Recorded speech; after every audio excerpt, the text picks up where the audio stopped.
बिस्मिल्लाहिर्रहमानिर्रहीम। अस्सलाम वालेकुम दोस्तों। शाह महमूद कुरैशी साहब जो हैं पार्टी के सीनियर वाइस प्रेसिडेंट पीटीआई के, उन्होंने अभी कुछ ही देर पहले ये फरमाया, उनको कोट किया गया, मीडिया ने कहा कि उन्होंने कहा कि हम अपना पार्लियामान में रोल अदा करने के लिए तैयार हैं, लेकिन हुकूमत सीरियस नहीं लगती, वो संजीदगी का मुजाहरा नहीं करी, हुकूमत इलेक्शंस की डेट नहीं दे रही। दूसरी तरफ हमाद अजहर साहब और फवाद चौधरी साहब ने एक प्रेस कॉन्फ्रेंस की और उन्होंने ये बताया कि किस तरह से मईशत का बेड़ा गर्क है उनके कहने के मुताबिक, और जैसे वो हमेशा कहते हैं कि डिफ़ॉल्ट के दहाने पे पाकिस्तान।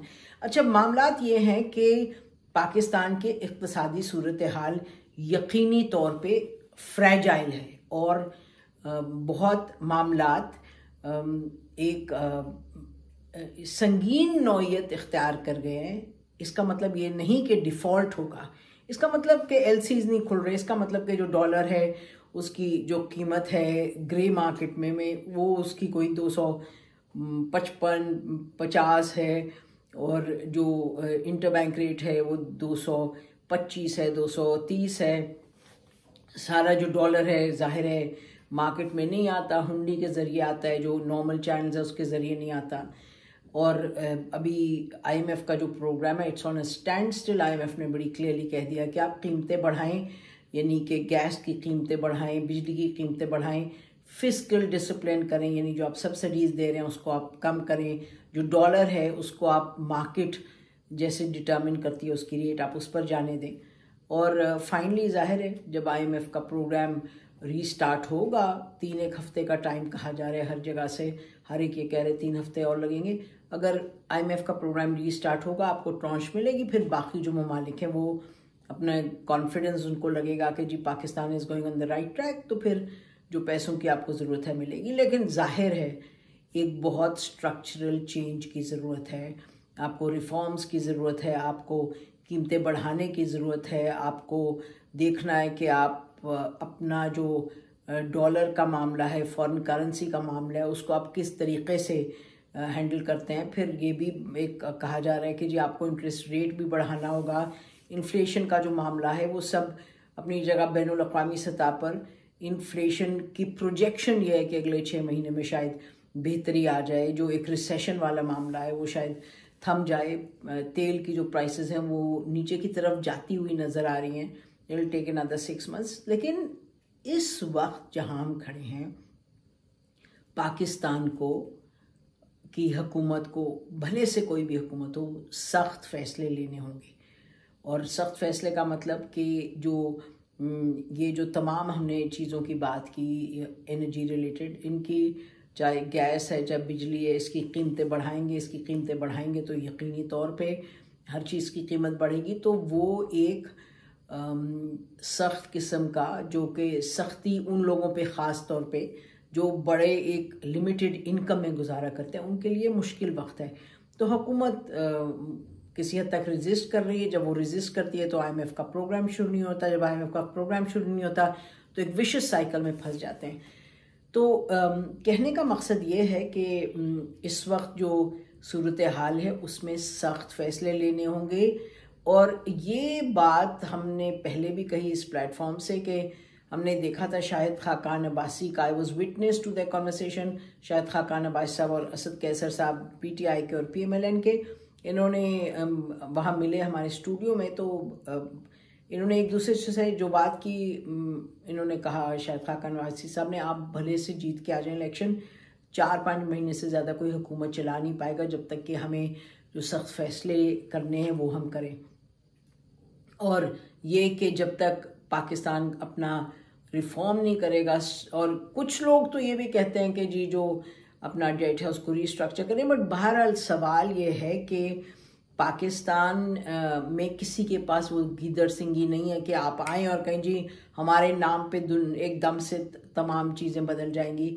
चाहे शहबाज शरीफ साहब हैं, चाहे आसिफ अली जरदारी साहब हैं, चाहे इमरान खान साहब है, कोई भी नहीं इसको कर सकता। Some tough decisions have to be made। और सवाल बिल्कुल यही है। अब आप हम तो कहते जा रहे हैं यहाँ से कि बार बार के चार्टर ऑफ डेमोक्रेसी चैप्टर 2 लिखें और साथ ही चार्टर ऑफ इकोनॉमी लिखें, लेकिन बात यह है कि उसकी बजाय कि वहाँ फोकस हो। हम देखते ही हैं, अभी आपको हमने बताया कि शाह महमूद कुरैशी साहब कह रहे हैं कि जी ये तो हुकूमत तैयार ही नहीं है, ये सीरियस ही नहीं है, ये इलेक्शन की डेट नहीं दे। क्यों दे डेट? क्या है इस डेट में रखा, ये बताइए ज़रा, हमें कोई एक्सप्लेन करें कि आप आए, आपने हुकूमत की, इन्होंने वोट ऑफ नो कॉन्फिडेंस किया, अब कौन किस किस की मदद से आया नहीं आया गया वो सबके सामने है, और आप उस पर बात कर लें till the cows come home. उससे क्या हासिल किया? बात यह है कि इस वक्त जो हुकूमत है वो कह रही है हम अपना टाइम पूरा करेंगे। अच्छा, साथ एक और भी फुलझड़ी जो छोड़ी गई है वो ये कि जी अच्छा टेक्नोक्रेटिक गवर्नमेंट आ जाए, आके वो ठीक कर दे मामला। वो ये कि जी टेक्नोक्रेटिक गवर्नमेंट आएगी तो तीनों जो पार्टीज़ हैं मेजर उनसे कहेंगी कि जी ये स्ट्रक्चरल रिफॉर्म्स की ज़रूरत है, यानी कि इन रिफॉर्म्स की ज़रूरत है, ये कीमतें बढ़ानी है, इसको करना है, डॉलर के साथ ये करना है, और जो आपने IMF का प्रोग्राम है उसके साथ ये करना है। क्योंकि इसमें थिंकिंग ये है, जो लोग कह रहे हैं, मसलन हमने देखा कि शब्बर जैदी साहब ने कहा कि जी टेक्नोक्रेटिक गवर्नमेंट आई है, सब सख्त फैसले ले।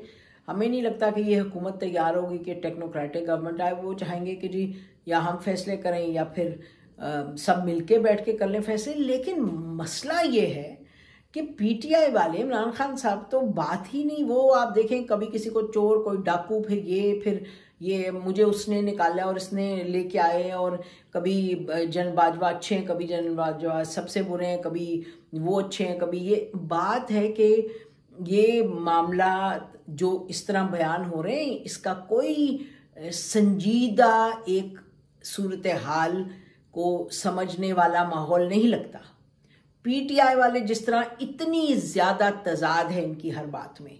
अच्छा जी नैब हमारे कंट्रोल में नहीं था, कोई और चला रहा था। अच्छा नैब ने ज़्यादा पैसे बनाए और ज़्यादा पैसे जमा किए, लोन्स जो डिफ़ॉल्ट हुए थे, अच्छा जी वो तो फिर हमने जो दिए गए लोन्स थे वो हमने वापस, करप्शन के पैसे हमने वापस लिए, लोन्स हमने लिए, तो नैब अच्छा करा था तो फिर हमारी अच्छाई है। अगर नैब को कोई बुराई का हो तो फिर ये एजेंसी इसके पास या जनरल बाजवा के पास थी।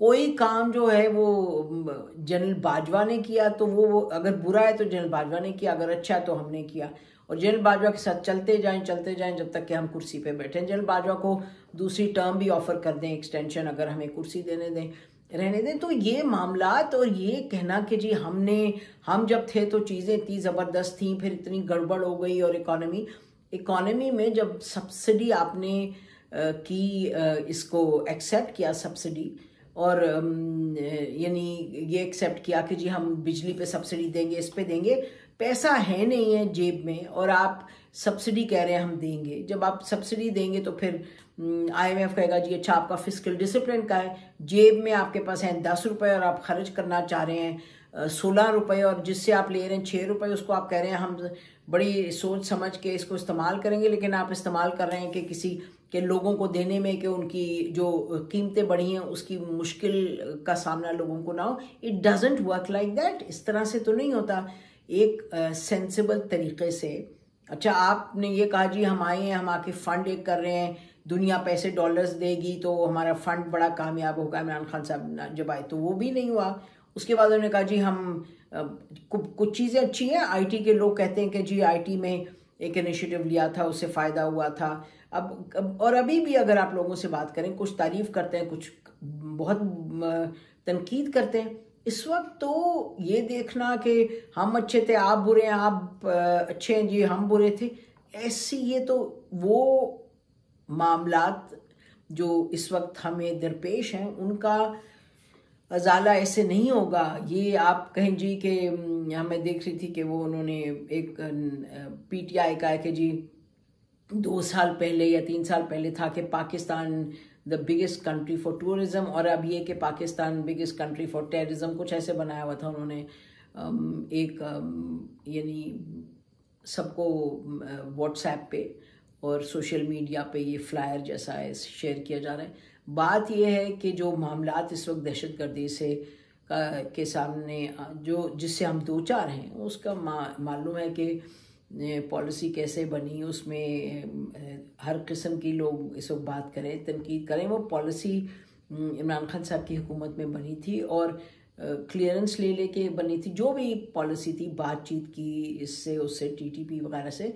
तो अब ये पॉलिसी को देखने की ज़रूरत है कि उसको किस तरह बेहतरी की तरफ ले जाएं। लेकिन ये जो मामलात हैं कि बात ही नहीं करनी, चोर हैं और डाकू हैं और इनसे बात नहीं करनी, और लेकिन उधर जो फवाद चौधरी साहब का मुबैना जो ऑडियो आई है सामने जिसमें वो कह रहे हैं कि जी किसी से बात करें, कह रहे जी मैसेज दें शहबाज शरीफ साहब से कि फ़ौज को छोड़ो, हमने बात ही करेंगे तो आपस में हम बात करके इसको कुछ तस्वीर शुदा हल निकालते हैं। जो इस वक्त सूरत हाल है सियासी, अच्छा आप सलमान शरीफ को दे दें या शहबाज शरीफ साहब को एक पैगाम दे दें, लेकिन तो असल में पोजीशन क्या है, आप कह क्या रहे हैं? कभी आप कह रहे हैं जी फ़ौज ही एक इदारा है, आपके जो मेन एलाई हैं वो मुन्निस अलाई मुतअद्दिद मरतबा कह चुके हैं, और असद उमर साहब कह चुके हैं कि जी ये रियलिस्टिक बात है कि फ़ौजी इदारा है वही सुलह सफाई कराएगा, वही मामलात को सेटल करेगा। और फवाद चौधरी साहब कह रहे हैं जी आप छोड़ दें इसको, हम आपस में बात करते हैं, फ़ौज को पीछे रहने दें। ये कोई समझ से बाहर है, कोई ये बच्चों का खेल है, क्या है? इस वक्त पाकिस्तान की जो माशी सूरत हाल है, this is one of the worst. आप देखें कि 6-7 बिलियन डॉलर्स आपके पास रह गए हैं रिजर्व्स में, आपके एलसीज नहीं खुल रही। अब स्टेट बैंक ने कल कोई डिसीजन ली है कि एलसीज खोली जाएंगी, और कुछ शोबों की बात की है कि वहाँ they can go and get dollars from the market और उसको एलसीज खोल सकते हैं। बहुत से मामलात हैं, इस पे अगर संजीदगी का मुजाहरा करना है पीटीआई ने, और अगर बस ये लड़ाई झगड़ा नहीं करना, तो फिर बैठना पड़ेगा, फिर बात करनी पड़ेगी। और इस तरीके से एक तरफ आप कह रहे हैं कि जी इनसे फ़ौज सबसे बुरी है, फिर कह रहे हैं फ़ौज करेगी, फिर कह रहे हैं हुकूमत चोर है, फिर कह रहे हैं हुकूमत बात करेगी, फिर कह रहे हैं पार्लियामान में बिल्कुल नहीं जाना हमने, दूसरे साथ कह रहे हैं जी पार्लियामान में रोल अदा करने को तैयार हैं। और ये जो बज़िद हैं कि डेट अनाउंस करें अर्ली इलेक्शंस की, साथ ये कह रहे हैं कि जी इमरान खान साहब ने कहा है जब भी हो हमने तो जीतना, हमें कोई फ़र्क नहीं पड़ता। तो पीटीआई को has to get to the drawing board और देखेंगे जी क्या करना है। चलें जी आपके पास कोई प्लान बेहतर है, आप बता दें, आप बताएं आपका माशी जो आपने स्टेप्स आप लेना चाह रहे हैं। Charter of democracy, charter of economy कोई उठा के ले आए, पीडीएम ले आए, ये ले आए, पता तो चले कि आप करना क्या चाहते हैं। और ये नहीं कि हर मामले पर एक दूसरे से जंग करें, कि उसमें तो आप बिल्कुल पैरालाइज कर देते हैं गवर्नमेंट को। आप कल गवर्नमेंट में होंगे तो पीडीएम ये करेगी, अगर आज आप ये करते चले गए। तो ये जो मामलात हैं इनको बातचीत से सुलझाना होगा। और ये बात कि जी टेक्नोक्रेट गवर्नमेंट आ जाएगी, फिर कोई नहीं टेक्नोक्रेट आती, कोई नहीं गवर्नमेंट छोड़ता। इमरान खान साहब ने भी एक गवर्नमेंट नहीं छोड़ी थी, आपने छोड़ी थी गवर्नमेंट जब तक कि आपको वोट ऑफ नो कॉन्फिडेंस से आपको निकाला नहीं गया। It was a constitutional move. अब जिसने मदद की, जिसने नहीं की, जो चाहता था नहीं चाहता था, आप भी जब आए आप कैसे आए थे, किसने मदद की, किसने नहीं की, किसने निकाला, किसको निकाला, वो चलते जाए, इन बातों पे बोलते जाए आपने जो बोलना है। लेकिन बात यह है कि इस वक्त पाकिस्तान को इन मामलात से आगे कौन लेके जाएगा, ये सब सियासी जमातों की जिम्मेदारी है। जितना लड़ाई झगड़ा होगा उतना गंद और दंगा फसाद, और इसमें किसी का ना भला है, ना मुल्क का, ना पाकिस्तानियों का, और पाकिस्तानियों से मुंसलिक किसी चीज़ का भी, ना सिक्योरिटी यहाँ बेहतर होगी, ना इकॉनमी बेहतर होगी, ना सियासी माहौल बेहतर होगा। तो ये आपने अंदर मुल्क के अंदर कोई क्या करना है, एक सिविल वॉर खुदा न खास्ता शुरू करना है, एक जंग वाली सूरत हाल बनानी है। और बॉर्डर्स पे जो आपके ख़तरात हैं वो आपके सामने हैं, उनको टैकल करने की ज़रूरत है। नेशनल सिक्योरिटी जो कमेटी है उसको ज़्यादा उसके रेगुलरली मिलने की ज़रूरत है। तमाम स्टेक होल्डर्स को उधर साथ लेके चलना है, जैसे कि ईसीसी की मीटिंग्स में हुकूमत के अंदर की हम बात करें। लेकिन हुकूमत ने ऑफ़र इतनी मरतबा की है पीटीआई को कि जी आप डायलॉग करें, आप बैठे, आप बात करें, आप जाएं, गोइंग टू द पार्लियामेंट। नहीं तो बहरहाल जो भी इस वक्त ज़िद के मूड में है और गालम गलोच करने के मूड में है। फ़ायदा बिल्कुल नहीं होने लगा, ना उनको होने लगा है और ना मुल्क को और ना पाकिस्तानियों को। हालात को समझें और संजीदगी से आगे बढ़ें। हमारी तरफ से इतना ही। खुदा हाफिज़। पाकिस्तान जिंदाबाद।